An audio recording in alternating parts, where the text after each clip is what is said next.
Before we get started, I have a quick favor. I've been self-funding the Finding Genius podcast for 5 years now. I've done over 3,000 episodes. And as you can see on YouTube, we're up over 1 million views on the channel, which is fantastic. The next thing I really want to push on is to get up to 10,000 subscribers. Because once we do, we'll be able to put a donate button and we'll be able to solicit donations to help keep the podcast running and to also get the Finding Genius Foundation moving along. We have a big project studying anxiety, depression, and PTSD and working on a product to help people overcome these problems because I've seen them explode recently after the last 2 years of the whole virus situation. So if you would, please subscribe to the podcast. That would help us tremendously. Give us a thumbs up and check in the description for Buy Me a Coffee. It's about $5. If you could buy me a coffee, I'd really appreciate it. It would help keep the channel going, and I love coffee. Thank you.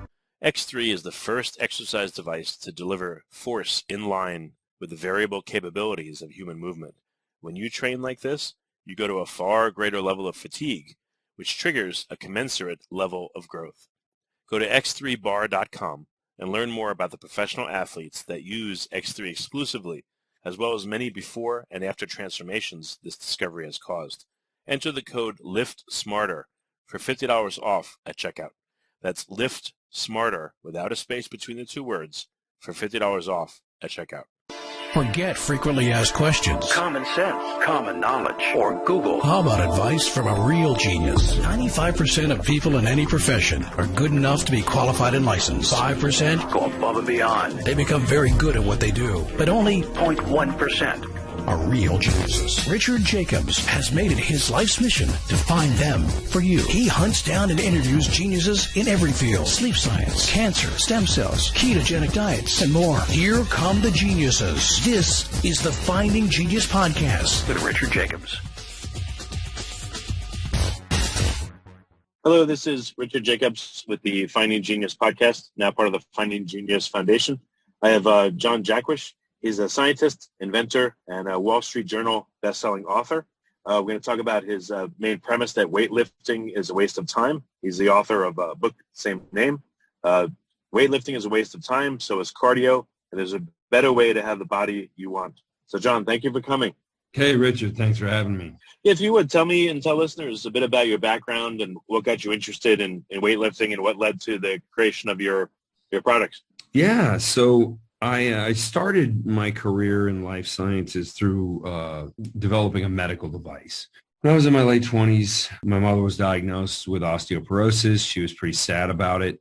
And I developed a medical device called OsteoStrong, which is actually 4 different devices for different areas of the body to emulate high-impact forces. High-impact forces are what grows bone when we're younger, but impact is dangerous as people get older because it's associated with injury. So the idea was create compressive forces through the bone mass that were similar, but with the danger taken out of them. So it was very slow and controlled loading as opposed to abrupt, like with impact. The results of the device were very successful. My mother now has the bones of a 30-year-old, and she's in her 80s. This took my life in a very different direction because not only did I have that successful medical device, which is now in 10 different countries with 160 clinics, they're franchise clinics, it shined the light on putting force into the body and looking for changes based on that environment we create. And what I saw with this impact-ready range of motion is that humans are capable of absolutely incredible forces. And I'm not talking athletes, I'm talking little old ladies. So we had little old ladies putting 700, 800, 900 pounds through their legs. Well, some of these... No. Oh, yeah. Really? Oh, yeah. Yeah, people have no idea what their body is capable of. Like where we are in sports science, and this is not an indictment of sports scientists. I think they're very good scientists, but nobody took one giant step backwards and said, what's so good about weightlifting anyway? Like, is this really the right thing? Like that's always sort of been the accepted method for stimulating muscle growth, which is no different than picking up rocks. Like weights have handles on them. That's really the only difference. That's true. So nobody really asked the question, is there something better than this? Or what would the human body work best with? Now, most of the people who succeeded with weightlifting These are very few and far between, maybe one out of thousands of people. Like everybody had a guy at their high school that the day he started his weight training class, it was like he was never the same guy, like just mutated in front of everybody. But there was usually maybe one guy that was like that you ever run into in your life. And everybody else seemed to struggle and struggle and struggle. I know people who've gone to the gym for 10 years and they don't look like they've ever been, ever. I think fitness is the most failed human endeavor of all. And so once I had this bone loading data, I realized, well, weightlifting is very problematic.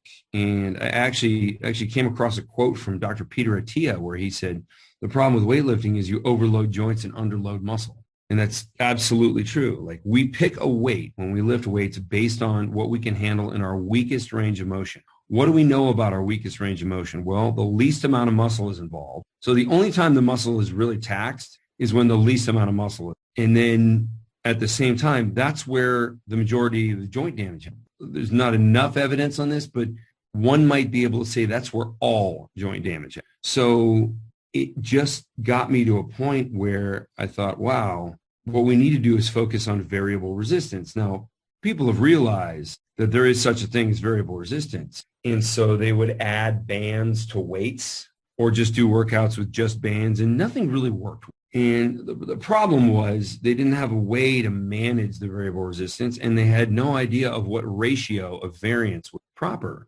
But I had that information out of my own study, the development of my product and the clinical trial that happened in London. We did it at University of East London. So when looking at all this data, I thought, wow, I have a unique opportunity here. I'm the only one with data that really proves that weightlifting is beyond stupid if you're trying to grow muscle and lose body fat. Okay. It's a terrible approach. Still better than cardio. Like there's 40 years of research that shows cardio upregulates cortisol from a chronic perspective, meaning it doesn't go down. And so, because you do cardio, let's say 3 or 4 times a week, if you want it to be effective, never lets the cortisol go down. And I'm talking about like steady state cardio, like jogging, because that's the kind of cardio most people do. When you do that, you increase cortisol. Cortisol does 2 things. It gets rid of muscle. So the weight you lose is muscle, and it preserves body fat. So as in it wants you to have as much storage as possible, because if you're trying to be an endurance machine, you want to store a lot of fuel and you want a really small engine. It makes perfect sense physiologically, but society's just been stupidly going down this path thinking cardio is for weight loss. Cardio will keep you as fat as possible, as long as possible. And you're fighting your endocrinology. That doesn't mean that people don't starve themselves and do cardio and end up losing a lot of muscle and some body fat, and then they think that's a success. Yay for them. They're miserable, and they're actually less healthy because they lost all the muscle. So I just looked at the entire fitness industry and thought, this is beyond stupid. Like, there is a better way, and it is through variable resistance, but nobody's pulled off variable resistance well enough to really prove that point. So I had to develop a device, and that device is X3. So we generally, on average, are at a 5-to-1 ratio from weak range to strong range. You begin to do repetitions, and you use all ranges of motion until you cannot get to your stronger range because the loading is so high. So like, for example, when I do a chest press, as I push away from myself, I stop short of lockout, because you never want to lock out. Another thing people don't understand, because you want to keep constant tension on the muscle. You don't want to let the muscle rest at the top. So I go and I use 550 pounds, but as I begin to lower the weight towards myself, about the midway point, it's 300 pounds. And then when it's about an inch off my chest, it's only 100 pounds. So I do those repetitions until I can't hit that 550 anymore. Then I start doing half repetitions with 300 pounds. And I might do 4 or 5 of those. And then I cannot. And then I do 100 pounds. Very short. So if I'm imagining you, let's say bench pressing, so at certain points in the range of motion, it sounds like your body can accommodate far more weight. You're 7 times stronger in your stronger range of motion than you are in your weaker range. Okay, interesting. So when you exercise with greater force, you trigger greater gains. Shown in 16 out of 16 studies, variable resistance grows muscle faster than weights alone. Go to x3bar.com and learn more about the professional athletes that use X3 exclusively, as well as many before and after transformations this discovery has caused. enter the code LIFTSMARTER for $50 off at checkout. That's LIFTSMARTER without a space between the two words for $50 off at checkout. Thank you. So you have a system where the weight dynamically increases or decreases depending on where you're at in the range of motion? Correct. That's cool. Okay, keep going, please. Yeah, and I mean, it's really simple and elegant. It's done with very heavy latex banding. Now, if you and it comes with a bar and a plate to stand on. If you tried to use the product without the bar and the plate, you'd probably break your wrists and ankles, because these are the kinds of forces that you can't just grab onto a band, because a band will twist your wrist. Like, do you want your wrist twisted when you're holding 500 pounds? Definitely not. Same thing with the ankle. It only takes 7 pounds of lateral force to break an ankle. Ask anyone in the NFL. They'll tell you all about it. You know, you can't just stand on a band and do a deadlift of any significance. So, like, when you see people working out with just bands, they're not doing anything. They'll never stimulate any growth at all, because they can't get heavy enough without hurting their joints. And of course, if they start hurting their joints, then they're out of commission long term. Okay, right. So all three things are required: a second ground to stand on, which we saw with a metal plate, that the bands move freely underneath, and this keeps your ankle straight. And then there's the bar, which has a swivel inside of it, like an Olympic bar. So your wrist is always neutral and protected, and you have that bar to grab onto so that you can deliver the maximum amount of force. And once people start training like this, muscular growth, provided they have the proper amount of protein in their diet. By the way, protein is the only thing that counts. The idea, you know, that you need more calories, you see that all the time. That's bullshit. It's just protein. In fact, carbohydrates are not even a macronutrient at all. Like, that's another thing that we're being lied to for political reasons by the U.S. government. Didn't they just redo like the food chart and rank like like Honey Nut Cheerios? Yeah, Honey Nut Cheerios higher than meat. Yeah, that commission, 95% of the people on that commission had conflicts of interest, because they all work for Kraft and Kellogg's and General Mills. They make cookies and crackers. And so, of course, they're going to say cookies and crackers are the smartest thing you can eat, and the worst thing you can eat is beef. No, that's the best thing. That's the most nutrient-dense food in the world. And in my book, Weightlifting is a Waste of Time, I go into so much detail, and there are hundreds of references to scientific studies that prove this. And anything that goes contrary, and I say this in the book, anything that goes contrary to what I put in the book, and some of the studies I mentioned, because I didn't want to be like biased and cherry picking. It's like, yeah, there's another side of this argument. And I talked about some of the studies that have been funded by Kellogg. You've heard breakfast is the most important meal of the day, right? Oh, yeah, I've heard that for 30, 40 years. Right, your whole life you've heard that. That was made up by Kellogg's, and they just got some doctors who got paid off to agree with it. So it's complete bullshit. Like, there's no most important meal of the day. In fact, you do most of your cellular regeneration when you're sleeping. So meal timing is bullshit. The idea that you need carbohydrates is totally bullshit. I don't have any in my diet. I might have 20 grams a day, which I usually take. Are you essentially on a carnivore diet or like a keto diet? Well, I don't like the term keto diet. The ketogenesis is a system within the human body that is not used for most people who eat a Western diet. Well, any person who eats a Western diet, they never tap the potential of this system. And what this system does is uses your body fat for fuel. And your body has to be looking for body fat or fats in general as fuels. And you got to get into a state of ketogenesis. But like, when somebody says I'm doing a keto diet, I kind of just want to roll my eyes and walk away from them, because it's like, it's not a diet. It's a system of your body. You know, we don't have a liver diet for your liver, because it's your fucking liver, right? It's a thing in your body. Like it's, and you know, when somebody says keto is bad for you, it's like, oh, really? We have a whole system inside of our bodies that's bad for us. You sure about that? You want to start cutting out other organs to find out which ones of those are bad too? Yeah, are we going to have ultimate health if we take everybody's spleen out? No, I don't think so. So it's in your body. And so, like, it's completely ignorant when somebody says keto is bad for you. Now, to do it absolutely perpetually with no breaks, we don't know. I'll give the detractors of ketogenic type nutrition a pass and say, well, you know, if you have a ketogenic diet for 7 straight years, are there going to be some health complications? Maybe. I don't know. But usually people don't have much trouble breaking their ketogenic diet because even if you're strict, at some point, somebody will be like, hey, have an apple. Right. Like, so, okay, there, you just broke it. And, 5 hours later, you'll be back into ketosis. So it's fine. Before we get started, I have a quick favor. I've been self-funding the Finding Genius podcast for 5 years now. I've done over 3,000 episodes. And as you can see on YouTube, we're up over 1 million views on the channel, which is fantastic. The next thing I really want to push on is to get up to 10,000 subscribers. Because once we do, we'll be able to put a donate button, and we'll be able to solicit donations to help keep the podcast running and to also get the Finding Genius Foundation moving along. We have a big project studying anxiety, depression, and PTSD, and working on a product to help people overcome these problems because I've seen them explode recently after the last 2 years of the whole virus situation. So if you would, please subscribe to the podcast. That would help us tremendously. Give us a thumbs up. And check in the description for Buy Me a Coffee.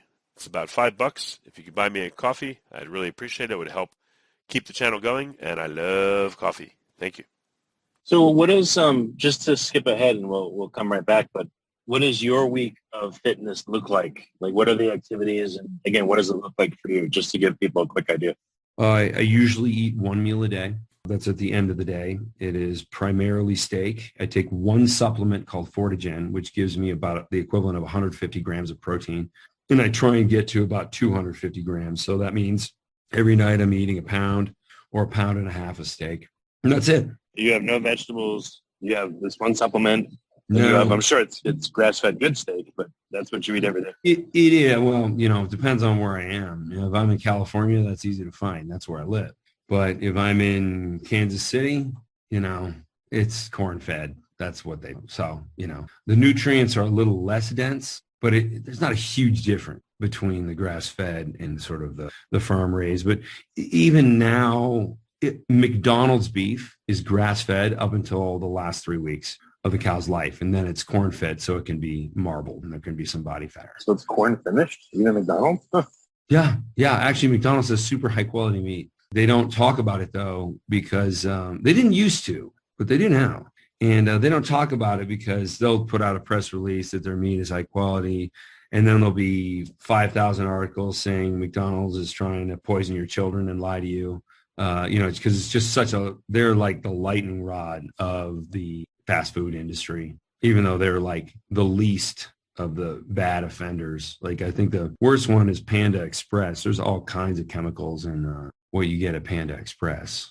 Like, I would never eat there. Taco Bell's pretty bad too.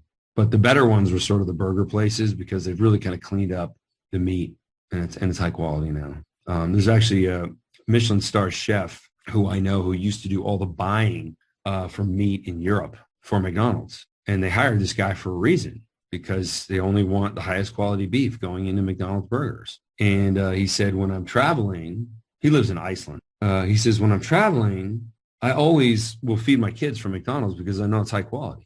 Like, that's crazy. Okay. They don't eat the fries because there's nothing good about a French fry. They don't have a Coke either. That's just poison. Horrible. I mean, hey, one Coke's not going to kill you.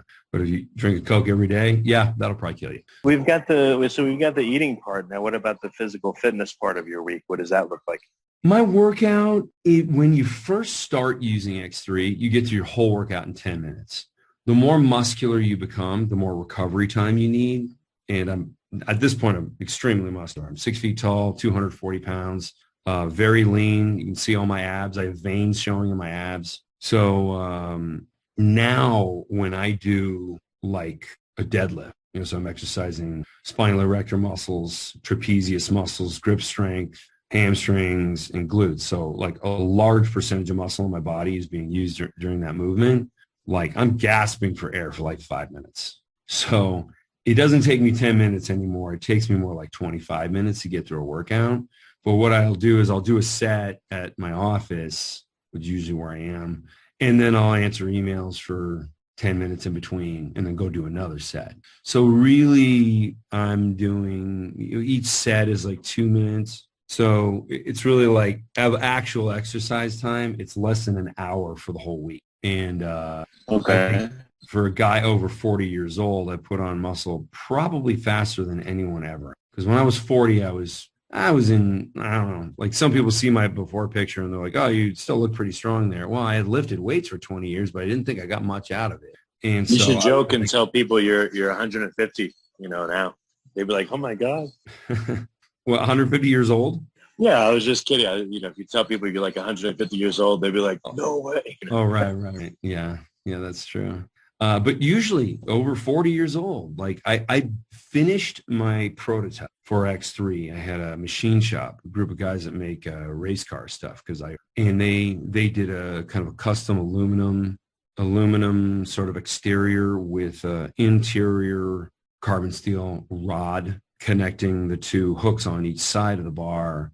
And it was funny, I spent $2,000 on this bar and the plate that you stand on. And I started using it, and then I started using it with some friends. I kind of traveled all over the place, just showing some influential people that I knew that I'm going to be coming out with this product. And I just got patents granted on these things. And they would ask me, well, how much was your prototype to build? And I said, $2,000. And they immediately said, if I give you $2,000, will you make me one? Because they didn't want to wait for the production product. They were so excited about it. And immediately, these are some of the most influential people in the world. Immediately, I was like, they're willing to pay $2,000 for something I'm going to charge $500 for? I think I got a real business here. And sure enough, launched the product. Our launch was actually on the Dave Asprey podcast, the Bulletproof podcast. Mm-hmm. I know Dave Asprey. Yeah. And so it was phenomenal. And it's just been super successful ever since. One thing we had to pivot from, though, and I think your fans will appreciate this. Originally, I was just going to target a kind of a standard fitness audience. And fitness, people who follow fitness is not like scuba diving. Like scuba diving is a sport where if you're dumb, you're dead. So generally, you won't even get certified to scuba dive if you can't understand some simple concepts. Unfortunately, with fitness, there's very little understanding of anything. And people sort of jump right into it, which is part of the reason why the fitness industry is credited for injuring a lot of people. So very quickly, I realized that these people weren't going to be able to understand a new concept. And there's a lot of research on this, like what kind of people can understand a new concept? Well, pretty intelligent one. And the fitness industry is kind of full of people who aren't so smart. And I'm talking the fans and the people who work in it. The industry is primarily focused on selling memberships. You never heard of a gym membership that's based on results, right? Like you pay the gym for every 10 pounds you lose. No, you just pay for, a monthly or whatever it is. Yeah. Right. And the reason they don't do results based is because 99.9% of people never see any result at all. So I'm sure you know somebody who's been going to a gym for 10 years and they don't look any different, probably worse. Well, I know far more people that just sign up but don't go at all. So. I don't know what percentage actually go. See, but I think that go, they're still going to get results, right? After X3 came out, I really feel differently about human behavior, and people aren't skipping X because they see results immediately. Like you do it, and you look in the mirror the next day, and you look a little different. And you do it again, you look in the mirror the next day, and you look a little different. The reason people quit is because they go however many times they go and they're like, I don't see shit. And so it's very, very demotivating, whereas that's not what happens. So what is it like to do an X3 workout? Literally, what are you doing and what is it like? And you have to be at a high level of fitness to even start it. Otherwise you'll hurt yourself. These are some questions anyone can do it. We have people in their 90s that do it. So, the loading you can change. You don't have to be fit at all. Most people who start we pivoted. That was kind of the end of that story. We pivoted from a fitness audience to a busy professional type audience, people who value their time because it's quick. The body doesn't need a lot of time to stimulate. It needs a lot of time to build. So you stimulate and then you stay away from that muscle group for 48 hours. So there's 6 workouts per week, but it's alternating sort of workout A and workout B. I mean, that's what finishes up what my week looks like. But the people who are making progress are at all different levels of fitness. Now, the entire Miami Heat basketball team only uses X3. They endorsed the book. Their endorsement is on the back cover. The foreword was written by Forrest Griffin. He has a lot of UFC fighters because he's in charge of the UFC Training Institute. And so like newer fighters assigned with the UFC, they got to check with him and explain what they're doing with their training. It's just his job to really make sure they're not hurting. So X3 is a great way to continue to do heavy training without hurting yourself. Now, there's some complications with fighters in that they want to stay in a weight class, and X3 grows your musculature. So you can knock yourself out of your own weight class if you're not careful, just because you keep growing muscle. But well, what does it feel to do your first X3 workout? What have you heard from customers? It's the hardest workout you'll ever do, but it's just over quick. So it's much more intense. That doesn't mean dangerous, because I think a lot of people confuse intensity with like just doing stupid shit, like trying to lift way more than you can and like dropping the bar on yourself. And they're like, oh, I was going for intensity. No, you're just an idiot. There's strategies for intensity. So when we use variable resistance, that is the best strategy to get the heaviest load through the muscle, trigger the most growth, and have the least risk of injury. And so that's how they apply it. And like I said, it's a very hard workout experience, but as soon as it's over, you're never in any danger. You feel fantastic, and you look in the mirror the next day, and you're a little different. Well, actually, it was at Dave Asprey's Bulletproof Conference, I think about 6 years ago. I tried these variable resistance machines, but, I saw if you push really hard, you will hurt yourself. So I don't know if you're familiar with those. How different are these, and what makes these safer? So all of the load that is put on your body is created by yourself. So it's a slow and controlled motion. So you're not going to be you have a process in your body called neural inhibition, meaning your central nervous system will stop you from contracting a muscle if that contraction is going to create an injury in a joint, or just the same kind of reflex where you put your hand near a stove that's on and you don't realize it's on, like your hand just snaps back because it's beginning to be burned. So neural inhibition is what controls how much force you can or cannot withstand at any given point. I know the machines you're talking about, they used motors to try and predict what kind of load somebody could handle or couldn't handle. Well, they're not going to be right for everybody because everyone's biomechanics are a little bit different. Everyone has a different tendon insertion point for every muscle. And coincidentally, that's the genetic difference between why people gain muscle so easily and why people don't. But ultimately, this is your own force that you create, which cannot hurt you if you use it properly. So for someone, again, that hasn't worked out, let's say, in X number of years, is their first session going to just like clean their clock and they'll just be totally exhausted, or what will they be like? Or is it someone that has been training just not in the optimal way? Exhausted, yes. Sore, no. So like soreness comes from muscle damage, and contrary to the misinformation that's out there, muscle damage does not cause growth. It is inversely related to growth. So if you didn't, any muscle damage at all is actually going to stop you from growing muscle, because that damage has to be repaired, which does not continue then into growth. So, and this is part of the problem with regular weights. Regular weights tend to always leave micro tear damage if there's a relevant load. We bypass this with variable resistance because we're fatiguing the ranges of motion that let us use the entire musculature. So there's no damage at all, because we're not only focusing on tiny little pieces of one muscle like we are in the weaker range to move load. And by the time we get there, we're using a nominal load by the time we get to the fatigue. So the complete fatigue, the last couple repetitions, you're dealing with such a light weight that it would be nominal to you at any other given moment. But at that moment, when you've exhausted the majority of the muscular tissue, then you're just exhausting the balance that's left. So you're fatiguing the entire musculature, which is something you can never, ever do with a weight. So it sounds like you're squeezing the last bits of toothpaste out of the tube in a way. Yeah. Whereas like regular weightlifting is just getting a drop of toothpaste out of it. We get all. I mean, do you see people get discouraged because the initial workout's so exhausting, or? No, they feel happy, or what do they say? They feel tired, but they feel really satisfied.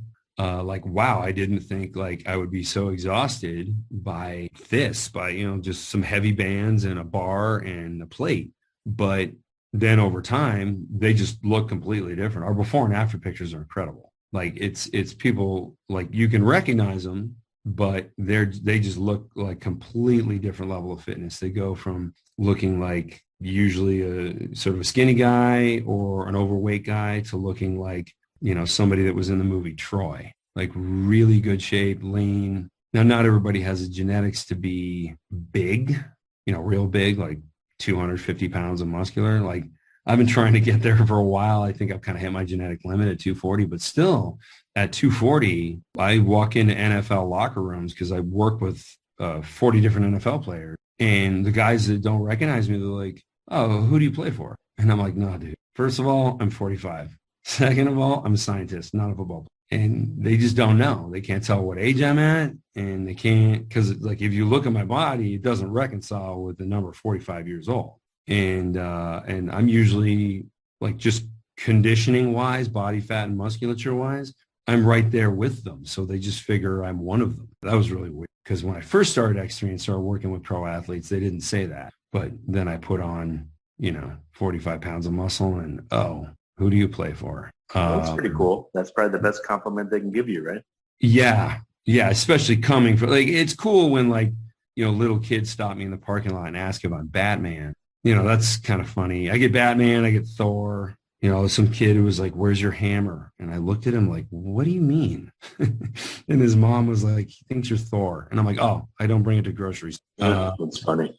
Yeah, it is funny. Well, it feels great. I mean, like most family guys, the greatest thing that you could ever do for them is help them restructure their body so that their kid looks at them and thinks, "My dad's a superhero." Yeah, that's really cool. It's a good aspirational thing for kids to see that, Yeah, and then of course the kid wants to be fit too. So where does this take place? Like, do people have to go to a specialized gym that has the X3 equipment? Oh no, do they it's buy home it themselves? No, I'm planning on putting all gyms out. Like I just think they're terrible places, especially during the pandemic. Politicians got almost everything wrong, but the only thing they got right was gyms, in that they are hives of spreading bacteria and viruses. There are 40,000 times the amount of bacteria, pathogens, and viruses on the average dumbbell rack compared to the average public toilet seat. That was a clinical study that was done on sort of what are the dirtiest places, the places with the most infectious organisms. Gyms were the absolute worst place you can go because they can't clean things. They can't be spraying everything down with alcohol between every use. And also, while people are exercising, exhaling hard, they're basically spitting all over everything. But again, where do people go to engage in X3? Do they buy equipment? Do they go to a specialized gym? It's a home device. It fits in a drawer when you're not using it. Oh, wow. Okay. And it allows you to, you attach it to current weights you have, and then it turns into an X3 type exercise, or how does it work? No, you don't need weights at all. It contains all the force that you'll ever need. So like the heaviest band goes a little beyond 700 pounds. Then the next heaviest is 350. And then the next heaviest is, well, it depends on which exercise you're doing. But ultimately you can work every muscle in the body to the most extreme degree, whether you're an elite athlete or a high school kid or just a guy who's, in his 40s and wants to get in shape. So what does like a day one protocol look like? What would my first, let's say I get it from you, I got it at home, I open it up. What's my first workout look like? What are some of the specific exercises, let's say?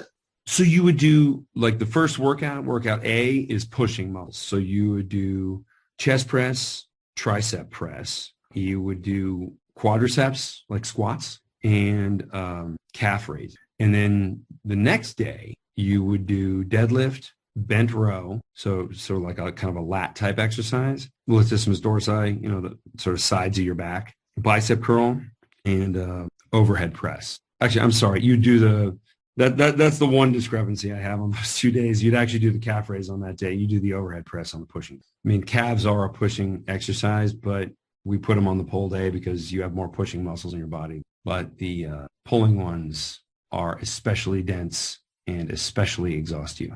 Okay, so is it like 2 different workouts a week repeated? Yeah, that's it. 3 times each, or what is it? Or is it 3 different workouts repeated twice? Or 2 different workouts repeated 3 times each. on alternating days. And do the workouts change over time, or are you still doing the same thing each time you work out? Good question. There's a couple things that do change. Like you start off doing a regular squat with 2 legs, but your lower body works much better when you work 1 leg at a time. Like functionally, the only thing you do on 2 legs is stop. But when you're propelling yourself forward, it's 1 leg at a time. And exercising 1 leg at a time, 1 quadricep, 1 glute, you're looking at 2 of the larger muscles in the entire body. Why divide all that energy? The energy of your lungs, the energy of your heart, getting oxygenated blood there and recovering it. Like you don't want 2 sets of quadriceps or, both quads and both glutes to be worked when you can instead work 1 leg at a time and take all the resources of the body and just put them into one of the quadriceps and one of the glutes. So, because then there's going to be more fatigue and more growth potential. So you kind of graduate from the 2-leg squat. And I think it's at like week 5 where you switch over to and we have all this in video, the whole program. So you kind of graduate to the single leg squat. You keep doing that and you never go back. So what do average results look like, and in what average time period? I've seen people put on 20 pounds of muscle in 6 months. And these are natural athletes, and many of them are over 40 years old. That's absolutely unheard with anything else. But what if you got like a, overweight, out of shape, 40-year-old that, kind of works out, or not even, maybe they haven't worked out in a bunch of years. What does it look like for them, let's say in the first month? Yeah, if they follow the program, they can put on 20 pounds of muscle and they'll lose fat very quickly. As you build muscle, that's a metabolic engine. I think one of the failures of fitness is the way fitness has been prescribed to us in the past. Hardly any muscle is ever built. Therefore, the overweight people, they want to build muscle because a muscle is a metabolic engine that's running all the time, even while they're sleeping. So they can eat more calories and their body's going to be more efficient about managing them. So you build muscle and you're losing weight, you're losing body fat, whether you like it or not, because you burn more. So that never really worked before because people just didn't gain any muscle. But now with X3, they gain a lot of muscle, and provided they monitor their nutrition, keep their carbohydrates low and protein to 1 gram per pound of body weight, they grow. And it's not like weight training where it's like 1 out of 1,000 people grow or 1 out of 10,000. It's like everyone. Okay, well, very good. How can people find out more about X3 and, order the system and get their questions answered? Where can they go? Sure. There's the product's website is x3bar.com. My website is drj.com, DOCTOR, the letter J.com. The reason it's not my last name is because, as we discussed before the show, my last name is a pain in the ass. Just about everybody spells it wrong. So just drj.com. Okay. Yeah. And they can find X3 and like the protein supplement I take. I made a bacterial fermentation. It's very unique. It's a reappropriated cancer treatment. Yeah, it was there's many clinical trials for the purpose of stopping muscle wasting during chemo and radiation. And, okay. Yeah, now I'm using it to help people gain as much muscle as possible. And just generally, I think it's a great health decision. It forces you to have lower calorie intake. I think a lot of people foolishly summarize weight loss as all you have to do is have a calorie deficit. Yeah, well, we've been saying that for 70 years and everybody's fatter and sicker than ever. It's just like that is a simpleton's view. There's many more aspects, like what hormones get triggered when you eat what. So, but ultimately, you do need to take in less calories than you use. But there's methods of doing that. So like if you space meals further apart, you'll do better. If you even dry fast, like Muslims do during Ramadan, like that has produced amazing fat loss. There's great studies on that. There's a German study and a Greek study that basically had the same result where people were losing more than 2 pounds of body fat per day with dry fasting. And, normally you can't lose more than a half a pound with a very aggressive calorie cutting program. And that just leaves you angry. It's funny, when you eat nothing, you're not hungry. When you eat a little, you're real hungry. What do you think your physique would be like if you didn't eat the way you eat, but you used X3? If you ate, not necessarily a crap diet, but just an okay one. It sounds like you eat. Like I ate all the required protein, but I still ate like a standard American diet, like burgers, fries. Well, I asked you 2 ways. Yeah, if you ate a standard American diet, but still did X3, or if you ate pretty well, but not nearly as strict as you eat, and again, you used X3, what do you think your results would look like? If you get the minimum amount of protein and you just eat a lot of garbage along with it, I'd probably be big, strong, and a little pudgy. I might be like 16, 18% body fat, but now I'm more like 6% body. Right. Well, I'm just trying to tease apart, like, what do you think is from X3 and what do you think is from the way you eat? Like, if you didn't do X3, but you ate as strict as you eat and you followed the same, like, dietary protocols, what do you think you would look like versus doing X3? I'd probably be a very slim guy. Let's see. I can do this calculation because I just would have gained no muscle, but I'd be lean. So, I might be like 160 or 150 pounds, 6 feet tall, which is sickly looking. But I'd be thin. I'd be lean. I'd have a six pack, but, still like string bean arms. Okay. Yeah, I mean, X3 is really putting the muscle on, and the nutrition is designed so that you get enough protein. So, like, when I approach nutrition, a lot of people have a bias when they go to write a nutrition book, and about 2/3 of weightlifting is a waste of time is about nutrition. There's a lot of oversimplifications about nutrition, like abs are 80% made in the kitchen. You've heard that before. It's kind of stupid because you really only you have two things that you're giving your body. It's nutrition and it's exercise. And coincidentally, and this is how I landed on almost like a complete carnivore nutrition, is because the two greatest, so when it comes to nutrition research, there's so much conflicting stuff because, like I said, 95% of the people on the government's commission on nutrition work for like candy company and snack food and pharmaceutical companies that treat obesity. Do they want people to be healthy? Not really. They lose all their customers. So they behave in a way where they recommend, frosted mini wheats is one of the top healthiest foods you can eat. Yeah. And that's like anybody who's been paying attention to anything in nutrition knows that's just ludicrous. Well, if it's made with crickets, maybe it's good for you. I'm just kidding. Oh, they're going to start saying that because crickets are cheap.